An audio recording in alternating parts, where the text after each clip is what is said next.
Hello আসসালামু আলাইকুম guys. তো আপনাদের মধ্যে আজকে আবার নতুন একটা ভিডিও নিয়ে চলে আসলাম। তো গাইস আমার পিছনে যে বাগানটা দেখছেন এই বাগানেই আমরা ইটের ভাটাটা তো গাইস ইতিমধ্যে আমাদের টিমের একজন চলে এসেছে। তো গাইস এই যে আমরা এই জায়গাটাই বানাবো।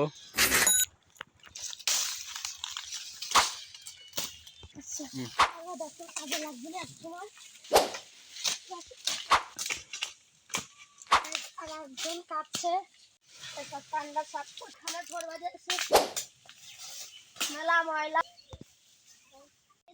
আমরা তিনজন সদস্য চলে একটা লাইট আমরা কিছুক্ষণের মধ্যে ভাটা বানানোর কাজ শুরু করে দেবো। আমরা আরো একটা ভিডিও নিয়ে আসবো।